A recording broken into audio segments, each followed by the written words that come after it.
¿Qué tal, amigos televidentes? Buenas noches, un martes más con ustedes, todo un placer desde Canal Antiguo a las 8:45. Doña Silvia Gereda, que ya retornó de esas prolongada ausencia, no vamos a decir dónde estuvo. Medicinales, por favor. Prolongada y medicinal ausencia. Y un servidor le vamos a presentar dos temas hoy. Solo vamos a introducir el primero y vamos a dar la palabra a nuestro compañero Juan Carlos Sandoval para que le presente las estadísticas. En el ENADE, uno de los intervinientes dijo textualmente: hay que depurar el Congreso. Y creo que llevaba razón y yo me sumo a eso. No podemos seguir con diputados tan sinvergüenza, y hay que decirlo directamente, a pesar, dijo él, y yo también me agrego, de que hay conocidos y amigos que no tienen la culpa de esto, que son gente honesta, pero que hay un núcleo que hay que sacar. Le vamos a dar unos datos, o mejor dicho, nuestro compañero Juan Carlos Sandoval le va a dar unos datos que nos van a introducir al debate. Gracias, doctor Trujillo. Y es que hoy las organizaciones Jóvenes por Guatemala, Primero Guatemala y Guatemala Visible hacían una denuncia de que 11 diputados electos son contratistas del Estado. Le vamos a conocer pues esos nombres y cuáles son los montos que han contratado, que el Estado ha contratado para con firmas relacionadas a estas personas. Comencemos con el Partido Libertad Democrática Renovada, líder. Estamos con el diputado Edgar Tomás Córdoba Molina, contratos por más de 37 millones de quetzales con la constructora y transportes Camtrack. Vamos ahora también con el diputado con proceso de antejuicio, mientras era parte de la Gran Alianza Nacional, hoy miembro del Partido Libertad Democrática Renovada, líder Jaime Martínez Loaiza. El contrato es por 457.798 quetzales a través de importadora y exportadora Loaiza y también transporte de combustible Don Jaime. Estamos con Julio Antonio Juárez Ramírez, contratos por 11.968 quetzales a través de Rodmarker, Construservi, Zoe y Multiservicios Juárez, entre otras. Cambiamos de agrupación política, esta vez será FCN Nación, quien tiene dentro de sus filas a Alcider Antonio Arias Rodríguez con un contrato por 15.600 quetzales. También por la Unidad Nacional de la Esperanza está el caso de Héctor Melvin Cana Rivera, él con contratos superiores a los 2 millones de quetzales a través de distribuidora comercial Los Tres Reyes y oficina contable 3M. Siempre en esta misma agrupación política, Augusto César Sandino Reyes Rosales con contratos superiores a los 1.180.000 quetzales a través de una escuela de comunicación. En el caso del Partido Patriota, el cacique del departamento del Quiché, Estuardo Ernesto Galdames Juárez, con contratos superiores a los 3 millones de quetzales.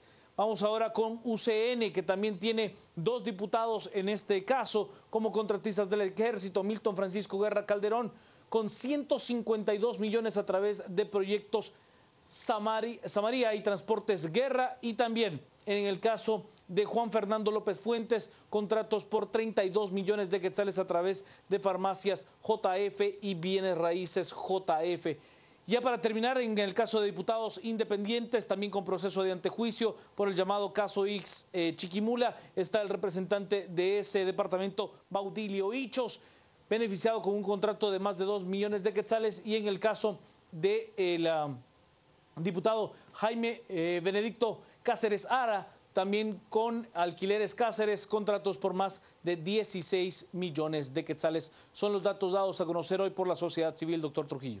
Muy bien, pues después de esos datos y otras cuestiones que saben ustedes que están pendientes de antejuicio con algunos diputados más por otros delitos no necesariamente relacionados directamente con los contratos, sino con otras esferas, vamos a abordar el tema de cómo se depura el Congreso. Es necesario depurarlo, y este reto que se lanzó desde el ENADE, que creo que debemos de recoger como ciudadanos. 2 personas nos acompañan: el diputado Álvaro González de Creo, que fue miembro de la Comisión de Transparencia del Congreso. Álvaro, buenas noches, muchas gracias.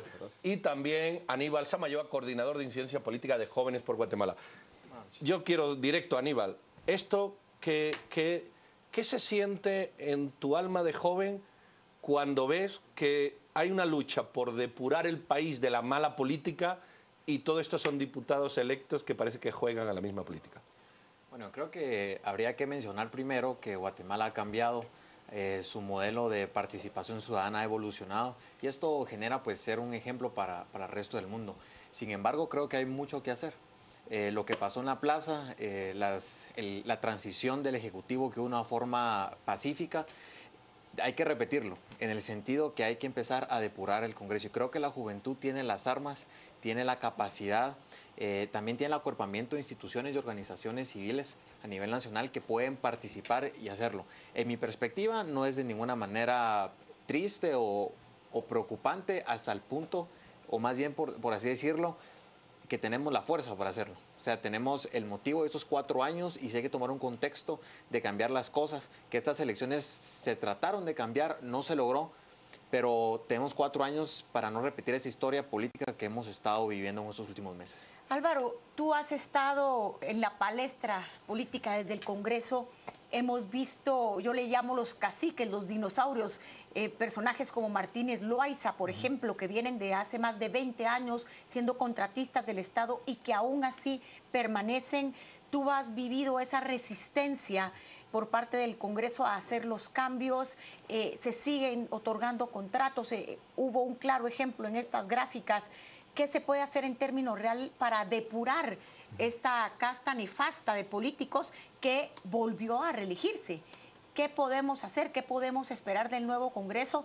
¿Es factible tirar o redireccionar las marchas al Congreso y pedir una depuración para el próximo año, 2016? Sí, buenas noches, Silvia. Bueno, tal vez yo creo que hay que partir de dos temas principales. Uno, yo en lo personal sí estoy de acuerdo en la depuración del Congreso, y no solo del Congreso, sino diría yo de todo el sistema político del país. Tenemos que tomar en cuenta que hay gente buena, hay gente mala, como hay abogados buenos, abogados malos, gente comunicadora buena y gente comunicadora mala. Esto hay de todo, como cualquier cosa en la vida. ¿Qué es lo importante aquí? Es que definitivamente la depuración se debe dar con base al Estado de Derecho. Entonces, otra vez, no queremos diputados, por ejemplo, pues que sean financistas del Estado, prohibámoslo. Lo que pasa es que nosotros no podemos hacer una depuración que no esté apegada a la ley. Y doy un ejemplo. Yo casualmente me metí ahorita a Guatecompras antes de venir acá por el teléfono celular y cabalmente metí el nombre del diputado de FCN. Y él tiene una compra directa de 15.600 quetzales a la municipalidad de Jocotenango en el 2014. Por eso ya no puede ser diputado él, por haber vendido 15.000 quetzales en cuadernos. Otra vez, entonces yo siento que no podemos nosotros también venir y revolver absolutamente todo y decir nadie que le haya vendido al Estado puede ser un diputado. Entonces, ¿qué es lo que nosotros tenemos que hacer? Es cabalmente lo que se está haciendo. No queremos diputados financistas de campañas políticas, prohibámoslo. Actualmente no está prohibido. ¿Dónde está prohibido? Cabalmente en la ley de contrataciones del Estado, en las reformas que nosotros estamos planteando en el Congreso a través de la mesa técnica que esperamos pase en tercera lectura el día jueves. Sí, Álvaro, perdón, pero ¿cómo tú llevas toda la razón? Hay que hacer las cosas sujetas a derecho. Ahí estamos de acuerdo. Pero resulta que el Congreso, que ha tenido añales, por ejemplo, para cambiar la ley electoral de partido político, la ley de contratación, no la cambia porque le afecta a ello. Entonces entramos en una espiral viciosa. ¿Qué luz nos das para eso? Bueno, yo es primera vez que estoy en el Congreso y esta iniciativa de la ley de contrataciones, honestamente, yo la he venido trabajando, como ustedes saben, desde hace varios años. ¿Y qué estamos haciendo? Si habemos diputados que otra vez, inclusive sin ser reelectos, realmente sin ningún compromiso de verdad político, queremos que las cosas cambien y cambien antes de que nos retiremos nosotros de este periodo parlamentario. Y doy el ejemplo, en el tema de la ley de contrataciones, en la ley actual no se prohíbe que yo sea proveedor y sea candidato. Eso no es prohibido en ninguna ley. Entonces, ¿por qué vamos a depurar a alguien que está haciendo algo que no está prohibido en la ley? Nosotros no podemos saltarnos eso, ¿verdad? ¿Qué estamos poniendo nosotros en la ley de contrataciones? Repito, esperamos se apruebe en tercera lectura el jueves, que es prohibido que cualquier proveedor del Estado sea financista de una campaña política, ya sea en el periodo anterior o en el periodo actual. Y que después, inclusive si yo soy funcionario público, yo no puedo ser financista hasta 12 meses después de haber salido. Eso está quedando en el artículo 80 de la ley como una prohibición. Entonces, ¿qué tenemos que hacer? Tal vez solo para concretar la respuesta es, no queremos de alguna forma que se den financistas que sean de alguna forma también proveedores y participantes en candidatos de elección popular, prohibámoslo en la ley como lo estamos haciendo Álvaro, nosotros ahora. ¿cómo se consigue eso? Porque al final los que tienen que aprobar esa ley son los mismos diputados que se están enriqueciendo con estos contratos. Entonces, ¿usted cree que en estos próximos 3 meses va a ser posible, por lo menos esta reforma, conseguirla pasar? Mire, no quiero pecar de inocente, pero estoy seguro que se va a lograr.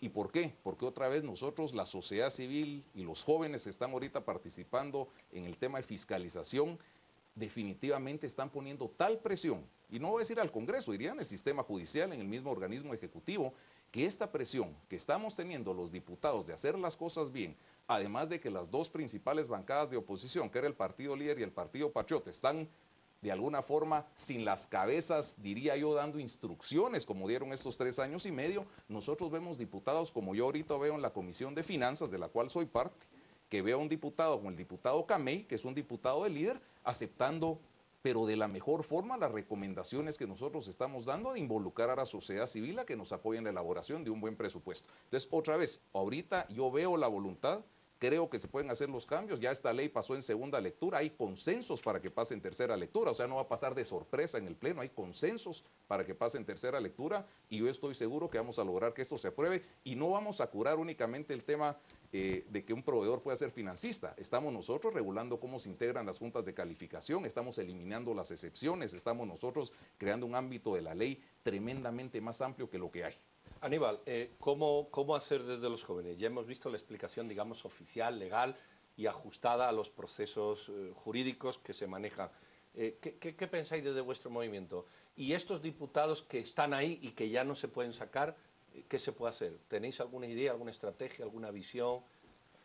Sí, bueno, hay muchas opciones que se pueden tomar en consideración.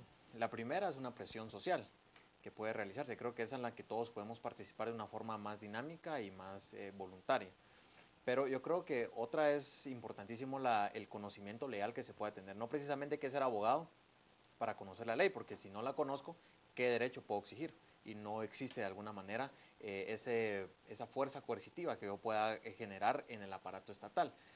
Lo que yo sí quiero mencionar es que parte de la interpretación legal que se hace de la Constitución, porque no solo está prohibido el tema de contrataciones del Estado en la ley de contrataciones, sino también en la Constitución, que es la Carta Magna, que de ahí parte de la interpretación que se hace, y hay que hacer una interpretación también axiológica de lo que se realiza, porque parte de la Constitución contiene esos principios. Entonces, uno de esos, si bien es cierto, hay diputados pues que no tienen un contrato precisamente ahora abierto con el Estado, pero están habilitados, por eso se presentó este listado de candidatos que están habilitados, o algunos pues el descaro que sí tienen el contrato. ¿Qué pasa aquí?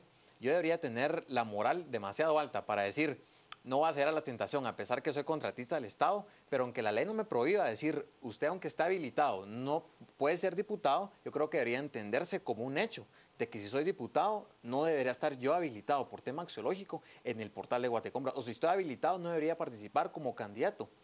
Esto es porque la prueba de hace 30 años se ha dado cuenta que el Congreso no se puede confiar en la gran mayoría de diputados, como se ha mencionado. Entonces, cuando se hace la presión de tener a diputados que no son, más bien que no cumplieron desde el inicio los requisitos 113 constitucionales para poder ser registrados en el registro ciudadano, valga la redundancia, para optar a un puesto de elección popular, me hace pensar a mí entonces que el sistema es legal pero no es legítimo a la vez. Ahora, Aníbal, yo te quiero preguntar a ti, estamos hablando de un tema legal, engorroso, complicado, que no resuelve los problemas inmediatamente porque sabemos que funciona muy lenta la ley en Guatemala. Sin embargo, hemos visto presión social. Yo quisiera que me des 3 pasos de cómo la audiencia puede ejercer esa presión social hacia el Congreso. ¿Qué tenemos que exigir? ¿Que se aprueben las leyes? ¿Quiénes son los diputados que hay que depurar? Debemos depurar a los diputados que tienen antejuicios, a los que tienen contratos o a todos los diputados y elegir un nuevo Congreso. ¿Cuál es la propuesta en concreto hacia donde nos deberíamos dirigir en los próximos meses? Creo que la primera cuestión es formarnos, informarnos. Ahí va la primera, básica. Porque si no lo hacemos, yo creo que estamos tirando palabras al aire. La segunda acción es determinar qué diputados de verdad tienen impedimentos legales, pues sin embargo ahí están. Y eso creo que es importante determinarlo. Como se ha dicho, yo tengo buenos amigos diputados que digo que sí trabajan y lo digo con solvencia, sin embargo la mayoría no lo hace. Y bien aquel diputado mencionaba que hubieron 2 bancadas que realmente eran quienes dominaban las decisiones parlamentarias y eso afecta mucho y enerva un Estado democrático. Y la tercera situación es determinar qué salidas legales, qué salidas políticas y qué salidas de acción ciudadana se pueden ejercer para determinar una hoja de ruta concreta. ¿Quién va a determinar la ruta? Bueno, los actores que empiecen a tomar la batuta, creo que eso es importante determinarlo. Hay que renovar liderazgos también en la sociedad civil. Ya no podemos ir teniendo no solo dinosaurios en el Congreso, sino tampoco dinosaurios ciudadanos. Eso se refería a los que somos viejos, ¿eh? Pero bueno, no, es broma. Álvaro, tú entraste, digamos, de nuevo en el Congreso y te vas y has hecho un periodo. Mucha gente dice, bueno, esos son, como se dice en buen chapí, pajas, mentiras, eso no va a ocurrir. Los diputados siempre son igual. ¿Cuál sería tu diagnóstico desde el Álvaro que entró el 14, ¿verdad? Del 2000, ¿qué? Del 2012 fue, ¿verdad? Al Álvaro que se va a ir en el 14 del 2000 o en el 13 del 2016. ¿Realmente tú ves un cambio sustancial en los diputados? ¿Ves un momento propicio para hacer esto que todos queremos hacer? ¿O cuál sería tu análisis? Bueno, mire, definitivamente estamos clarísimos de que a nivel de calidad de diputados va a seguir exactamente igual.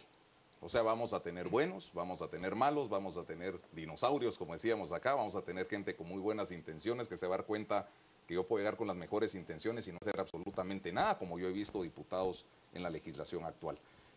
Pero hay una gran diferencia. Aquí sí hay un antes y un después de la CICIG. Hay un antes y un después. Estos 3 años y medio tuvieron entrampado el Congreso y secuestrado al Congreso las dos bancadas mayoritarias. Le dieron vuelta a cualquier ley existente como las interpelaciones, cambiaron cómo se podían ya las mayorías de 105 con mayoría calificada. O sea, le dieron vuelta absolutamente todo. La interpelación, que era una herramienta de alguna forma de fiscalización, se volvió una herramienta para esencialmente detener las sesiones, como tuvieron 2 años citado probablemente a la ministra de Educación. Entonces, yo sí creo que hay un antes y un después y que ahorita, de alguna forma, quien llegue a gobernar, ya sea la UNE o ya sea FCN, de verdad que aunque quiera hacer las cosas mal, esta presión social que están ejerciendo no solo los jóvenes, yo diría los mismos tanques de pensamiento como es ATAL 2020, Fundesa 100, así es, gente que son preparadas con experiencia en combinación cabalmente con esta presión social y esta colaboración de los jóvenes, ya quien quiera hacer algo mal hecho, de verdad lo va a pensar no 2 veces, 3 veces. Tenemos nosotros a la CICIG, tenemos nosotros a la Embajada Americana, o sea, realmente hay una presión de la Embajada, inclusive del misma Unión Europea, que está sumamente metida en apoyar estos programas. Álvaro, perdón, yo quisiera preguntarle, usted mencionó en algún punto cómo algunos diputados del líder que habían estado renuentes a aprobar leyes, hoy día están participando y tienen una actitud diferente. ¿Podríamos, con esta derrota contundente de Manuel Valdizón, con su aparente salida de la palestra política y pérdida de poder, y con esta migración que hay de diputados del líder y de otras bancadas, como el Patriota, donde se perdieron las cabezas, encontrar en estos 3 meses actores que estuvieran dispuestos a participar en esta coyuntura para aprobar nuevas leyes, para participar activamente, tal vez movidos por este miedo que usted dice que genera CICIG y Embajada Americana? Yo creo que sí, de verdad que lo estamos viendo, lastimosamente cuesta un poquito convencer con toda razón, de verdad cuesta mucho que la audiencia o el ciudadano común y corriente lo crea. Pero doy un ejemplo, nosotros ahorita tenemos 2 iniciativas, doy un ejemplo para temas de tarjeta de crédito, validísima para cualquier persona que usamos nosotros la tarjeta de crédito en temas de regulación y temas de cobranza. Tenemos nosotros la ley de contrataciones del Estado, tenemos nosotros la ley de servicio civil terminada, tenemos nosotros la ley de reformas al sector justicia, tenemos nosotros la misma ley electoral y de partidos políticos, que no es la mejor, pero hay un gran avance entre lo que se está presentando, lógicamente. Otra vez, la falta de comunicación con la gente de sociedad civil genera este problema de credibilidad. Y doy un ejemplo. ¿Qué están pidiendo? No a la reelección. Doy un ejemplo. ¿Qué pide la sociedad? Que no se reelijan los diputados. Pero la reelección es un derecho constitucional.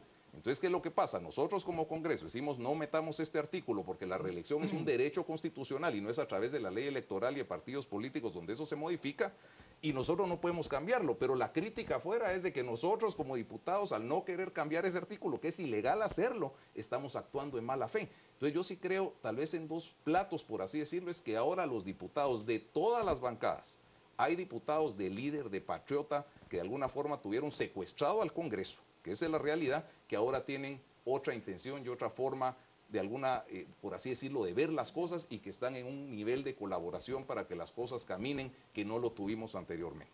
Aníbal, se veía el movimiento aquel social del famoso 25 de abril un poquito deshinchado o desinflado, ¿verdad? Después de las elecciones de la primera vuelta. ¿Es esto un revulsivo aquel movimiento? ¿Es un nuevo llamado de los jóvenes, en este caso, a la depuración del Congreso? ¿Hay otras depuraciones que todavía quedan por hacer? ¿Cuál sería tu análisis del movimiento juvenil social a partir de 2016? Yo considero que hay que reestructurar la hoja de ruta que se ha venido siguiendo. Hay que comprender que de alguna manera las pancartas que se mostraron en la plaza tienen que tener más fuerza legal, más fuerza de presión. No todo se hace en la plaza. La plaza nos acogió en una primera manifestación, nos dio la bienvenida a una nueva era democrática, pero sí creo que hay que dar más bienvenidas a mejores triunfos. De hecho, los triunfos son de todos los guatemaltecos, no los apropiamos a una organización en específico, nos agrupamos como organizaciones, sin embargo el triunfo se lo dimos y los aplausos a Guatemala. Creo que hay que tomar una consideración y yo lo pondría de esta manera en las siguientes elecciones. Hay que ir a votar.